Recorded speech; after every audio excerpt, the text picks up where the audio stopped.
నేతి బీరకాయల నెయ్యి ఎంత ఉంటుందో ప్రజాపాలనలో పారదర్శకత కూడా గంతే ఉంది సార్. మున్సిపల్ మంత్రి ముఖ్యమంత్రి గారు మరి వారేం చేస్తున్నారు, మీరేం చూస్తున్నారు, మీ ఇన్ఛార్జ్ మంత్రి గారు నాకు తెలియదు. నేను మిమ్మల్ని అంటలేదు సార్. అట ఊకదంపుడు ఉపన్యాసం అంటే ఏదో 20 విన్నాను కానీ ఇప్పుడు చూశాను అధ్యక్ష. థ్యాంక్ యూ అధ్యక్ష. తగ్గిలేదు, పెరిగినాయి, మాదేదో తప్పు జరిగింది, తీసి పారేయండి. ఐటీ సెక్రటరీ ఎవరున్నారో తీసి అవతల పాడండి చెత్తబుట్టు. సభలో మంత్రుల అబద్ధాలు, చెడుగుడు ఆడుకున్న కేటీఆర్. మంత్రి గారు నాకు చాలా చక్కగా అనిపించింది అధ్యక్ష. చాలా బాగా మాట్లాడారు అధ్యక్ష. ఊకదంపుడు ఉపన్యాసం అంటే ఏదో 20 విన్నాను కానీ ఇప్పుడు చూశాను అధ్యక్ష. థ్యాంక్ యూ అధ్యక్ష. అధ్యక్ష మంత్రి గారు అధ్యక్ష మాకు మిత్రుడు అధ్యక్ష. మాకు ఆ రోజు వారు ఇక్కడున్నారు, మేము అక్కడున్నాం. రోల్ రివర్సల్ అయింది. మీరు అక్కడున్నారు, మేము ఇక్కడున్నాం. That's normal in life. Assembly budget సమావేశాలు వాడివేడిగా మొదలయ్యాయి. గవర్నర్ ప్రసంగానికి ధన్యవాదాలు తెలిపే తీర్మానంపై చర్చ షురూ చేసిండ్రు. ఎప్పటి లెక్కనే కాంగ్రెసోళ్లు తమ అబద్ధాల డబ్బా మొదలుపెట్టిండ్రు. ఇవన్నీ రైతు బంధు ఇచ్చేసినట్టు, ఉద్యోగాలు భర్తీ చేసినట్టు, లక్షల కోట్లు పెట్టుబడులు తెచ్చేసినట్టు, దేశంలో ఎక్కడా లేని సంక్షేమం రేవంత్ సర్కార్ మన రాష్ట్రంలోనే అమలు చేస్తున్నట్టు. అబ్బో ఒకటా రెండా? కాంగ్రెస్ ఎమ్మెల్యేల అబద్ధాలకు అడ్డు అదుపు లేదు. ఆ భజనను స్పీకర్ ఎక్కడా తప్పు పట్టలేదు. సభలో అసత్యాలు మాట్లాడొద్దని వారించనూ లేదు. ఇద్దరు కాంగ్రెస్ ఎమ్మెల్యేలు మాట్లాడిన తర్వాత బీఆర్ఎస్ వర్కింగ్ ప్రెసిడెంట్ కేటీఆర్ కు స్పీకర్ అవకాశం ఇచ్చిండ్రు. ఇక చూడాలే, సభలో కాంగ్రెసోళ్లకు వణుకు మొదలైంది. పదే మంత్రులు అడ్డుదలగడం, పదే మైక్ కట్ చేయడం, గట్టిగా నిలదీస్తే నీళ్లు నమలడం, సవాల్ ఇసిరితే తోక ముడుచుకొని తుర్రుమనడం, స్పీకర్ పక్షపాతంపై నిలదీస్తే ప్రతిపక్షం ప్రశ్నిస్తదా అని మంత్రుల ఏడుపులు. మొత్తంగా ఇది సభ సాగిన తీరు. ఒక్క మాటలో చెప్పాలంటే పదే మంత్రులు అడ్డుదలుగుతున్నా కేటీఆర్ సోలోగా మాస్ బ్యాటింగ్ ఆడేసిండ్రు. మంత్రులతోనే షెడుగుడు ఆడుకున్నాడు. సభలో హైలైట్ గా నిలిచిన కొన్ని తునకలు ఓసారి చూద్దామా?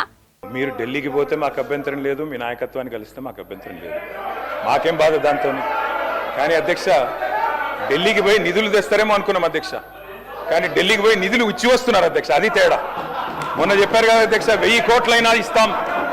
మీరు ఢిల్లీకి పోయి నిధులు ఇచ్చి వస్తున్నారు. ఢిల్లీకి పోయి నిధులు తెచ్చింది సున్నా మీరు. అందుకే అధ్యక్ష ఢిల్లీకి ఎన్నిసార్లు అన్న పోండి, మాకేం అభ్యంతరం లేదు. మధ్యాహ్నం మళ్ళీ పోతున్నారంటే పోండి, మేమే వద్దంటలేం. సకుటుంబ సపరివార సమేతంగా ఉండండి, అభ్యంతరం లేదు. మా సోదరుడు నేను అభినందిస్తున్నా సార్, అభినందిస్తున్నా. మదన్ ఆగోయింది కూసో. ఎట్లా ఉందంటే అధ్యక్ష, ఇవాళ హైకోర్టు ఈ మధ్యన తీర్పిచ్చింది అధ్యక్ష. అరే మదన్ భాయ్ నేను అభినందిస్తున్నా కూసో. దూకుడు కొన్ని విషయాలు, ల్యాండ్ ఆక్షన్లు, లిక్కర్ కలెక్షన్లు, అదుపు లేని అప్పులు అధ్యక్ష. వాస్తవం ఏంది అధ్యక్ష? అన్నిట్లో రివర్స్ గేర్ అంటే కాదు.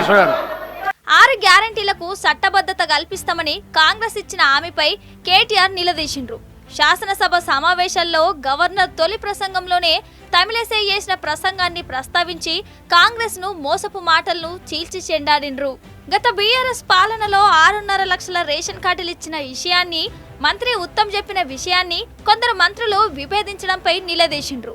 అంతలోనే గుమ్మడికాయల దొంగ అంటే భుజాలు దడుముకున్నట్లు మంత్రి కోమటిరెడ్డి వెంకటరెడ్డి లేచి మళ్లీ అదే అబద్ధాన్ని రిపీట్ చేసిండు. వీళ్ళ తెలివికి ఏమనాలే, ప్రజలే డిసైడ్ చేసుకుంటారులే. మీరు చేయవలసిన మీరు చెప్తున్నారు, స్పీకర్ సార్ మీరు ఒక నిమిషం వినండి. మీరు ఓపికతో వినండి. మీరు గౌరవ కేటీఆర్ గారు శాసనలో వాళ్ళు వింటున్నారు. మీరు ఓపిక తెచ్చుకోండి. మేము కొన్ని చేసినాం, కొన్ని కార్యక్రమాలు చేసినాం. పదే ఢిల్లీకి వెళ్లడంపై, ఐటీ పెట్టుబడులు, ఉద్యోగాలపై తప్పుడు లెక్కపై కేటీఆర్ నిలదీసిండ్రు. అదెట్టా? చెప్పిన పెట్టుబడులు అన్ని వస్తాయా? మాది జాతీయ పార్టీ, ఢిల్లీ నుంచి మా పాలన నిర్ణయాలైతాయంటూ డొల్లతనాన్ని ఒప్పుకున్నాడు మంత్రివర్యులు దుద్దిల శ్రీధర్ బాబు. పైగా రాష్ట్రానికి నిధుల కోసం కేంద్ర మంత్రులను కలవద్దా అంటూ బీరాలు కూడా వలికిండ్రు. నిధులు తెస్తే మంచిదే, ఢిల్లీకి పోయి నిధులు సమర్పిస్తుండ్రు కాబట్టే నిలదీస్తున్నామంటూ కేటీఆర్ మంచిగానే సురకలంటిచ్చిండు. ఈ రోజు మీరు ఫ్లాప్ అయిన సినిమా అంటున్నారు. సరే ఫ్లాప్ అయింది అనుకోవచ్చు, సినిమాలు అప్పుడప్పుడు ఫ్లాప్ అయితే అనుకోవచ్చు. ఈ రోజు మాది, మా జాతీయ పార్టీ, మా అధిష్టానం కాంగ్రెస్ పార్టీది. ఢిల్లీ నుంచి రాజకీయం ఉంటుంది. ఢిల్లీకి ఎన్ని మార్లు వెళ్తాం. ఈ రోజు వారు చెప్తా ఉన్నారు ఎన్ని మార్లు పోతారని. రాష్ట్ర ప్రయోజనాల గురించి పోతుంటారో చెప్పండి అధ్యక్ష. ఇక్కడే ఉన్నామంటారు అధ్యక్ష. తప్పకుండా నిధులు తీసుకొచ్చే ప్రయత్నం చేస్తాం. వారు ఇస్తారు ఇయ్యరు. బీజేపీ మరి ప్రధానమంత్రి గారు కానీ వారి మంత్రులు కానీ ఢిల్లీకి పోయి నిధులు తెస్తారేమో అనుకున్నాం అధ్యక్ష. కానీ ఢిల్లీకి పోయి నిధులు ఇచ్చి వస్తున్నారు అధ్యక్ష. అది తేడా. మొన్న చెప్పారు కదా అధ్యక్ష 1000 కోట్లైనా ఇస్తాం. మీరు ఢిల్లీకి పోయి నిధులు ఇచ్చి వస్తున్నారు. ఢిల్లీకి పోయి నిధులు తెచ్చింది సున్నా. మీరు మహిళలను కోటీశ్వరులను చేస్తానన్నారు కదా, ముందు కనీసం మహాలక్ష్మి స్కీమ్ లో భాగంగా మీరు ఇస్తారన్న 2500 ఇవ్వాలని కేటీఆర్ డిమాండ్ చేస్తే దానికి సమాధానం చెప్పకపోగా మంత్రులంతా ఏదేదో హంగామా చేసిండ్రు. 1 మందిని కోటీశ్వరులు చేసి తీరుతాం. చేయండి, మేము అబ్జెక్ట్ చేస్తున్నామా? కాకపోతే ప్రశ్నలు అడుగుతున్నాం వారి తరపున. 1 మంది కోటీశ్వరులు అవుతే $100 ట్రిలియన్ అవుతుంది కదా అన్న. తప్ప శ్రీధర్ అన్నది మీరు 4 కాదు తప్పేసిండ్రేమో. గవర్నర్ ప్రసంగంలో $4 ట్రిలియన్ తప్పు చెప్పించిండ్రేమో. 100 ట్రిలియన్లని చెప్పించేది ఉండే. గవర్నర్ ప్రసంగంలో ఎట్లయితే ఐటీ నెంబర్స్ తప్పైనాయో ఇది కూడా తప్పైందేమో చూసుకోండి అని చెప్పిన. అది కూడా తప్పేనా? గంత ఆవేశం ఎందుకు? మహిళలకు 1,00,000 కోట్ల వడ్డీ లేని రుణాలను ఇచ్చిన హామీపైన కేటీఆర్ నిలదీస్తే స్పందన లేదు. మేం మహిళలను కోటీశ్వరులను చేస్తుంటే మీరు ఓర్వలేకపోతుండ్రు, ఆడోళ్లను కించవరుస్తురంటూ అసలు విషయం వదిలేసి డైవర్షన్ డ్రామాకు తెరలేపిండ్రు మంత్రులు. మంత్రి గారు అన్ని విషయాలు చెప్పారు అధ్యక్ష, కానీ అసలు విషయం చెప్పలేదు. మొదటి గవర్నర్ ప్రసంగంలో 1,00,000 కోట్లు వడ్డీ లేని రుణం అన్నారు. ఇప్పుడు దానికి కట్టుబడి ఉన్నారా లేదా అని అడిగాను అధ్యక్ష. 2,000 కోట్లు బాకీ ఉన్నారు వడ్డీ లేని రుణం. ఇస్తారా లేదని అడిగిన. అది చెప్పాలి, అన్ని చెప్పాను కానీ అది చెప్పలే అధ్యక్ష. సరే, సభలోనే డిప్యూటీ సీఎం బట్టి విక్రమార్క కేటీఆర్ కు అడ్డు తగిలి మేము 57,000 కోట్ల వడ్డీ లేని రుణాలను ఇచ్చామని చెప్పుకొచ్చిర్రు. దమ్ముంటే దానికి సంబంధించిన ఆర్డర్ కాపీ చూపిస్తే తాను స్పాట్లనే రాజీనామా చేస్తానని, లేదంటే సభను తప్పుదోవ పట్టిస్తున్నందుకు బట్టి రాజీనామా చేయాలని కేటీఆర్ ఛాలెంజ్ చేసిండ్రు. ఆ సవాల్ను స్వీకరించే దమ్ము లేక అసలు లెక్క చెప్పలేక బట్టి ఇబ్బంది పడి తోక ముడిచిండ్రు. గౌరవ డిప్యూటీ సీఎం గారు ఒక మాట అన్నారు అధ్యక్ష. 40,000 కోట్లు కాదు 57,000 కోట్లు వడ్డీ లేని రుణాలు ఇచ్చామన్నారు. అంతేగా సార్ మీరు చెప్పింది? 57,000 కోట్ల వడ్డీ లేని రుణాలు ఇచ్చామని ఆన్ రికార్డ్ ఇప్పుడు డిప్యూటీ సీఎం చెప్పారు. Sir, I challenge the honourable deputy CM. ఆయన చెప్పిన మాట వాస్తవం అయితే, 57,000 కోట్ల వడ్డీ లేని రుణాలు ఇచ్చిన మాట వాస్తవం అయితే ఆర్డర్ కాపీ చూపెట్టమనండి. ఇక్కడే రాజీనామా చేసి నేను శాశ్వతంగా, లేదంటే వారు రాజీనామా చేయాల్సి. తప్పుడు ప్రచారం చేసినందుకు, సభను తప్పుదోవ పట్టించినందుకు వారు రాజీనామా చేయాలి. ఎక్కడిచ్చారు అధ్యక్ష 57,000 కోట్ల వడ్డీ లేని రుణాలు? ఈ రకంగా సభను, రాష్ట్ర ప్రజల్ని, రాష్ట్రంలోని మహిళల్ని కించపరుస్తుంది మీరు. ఎక్కడిచ్చారు వడ్డీ లేని రుణాలు 57,000 కోట్లు? సర్కార్ అరాచకాలను, శాంతి భద్రతల లోపాలను ప్రశ్నిస్తే కాంగ్రెస్ ఎమ్మెల్యే మదన్ మోహన్ రావు గుమ్మడికాయల దొంగ లెక్క భూజాలు దడుముకున్నాడు. ఆయన అడగడమే ఆలస్యం, వెంటనే స్పీకర్ మైక్ ఇచ్చేసిండు. పైగా సభ్యుల హక్కులను ప్రొటెక్ట్ చేయాలని మీరే అంటారు కదా అని కవరింగ్ ఇచ్చిండు స్పీకర్ గడ్డం ప్రసాద్ సారు. దానికి కేటీఆర్ మస్తు కౌంటర్ ఇచ్చిండు.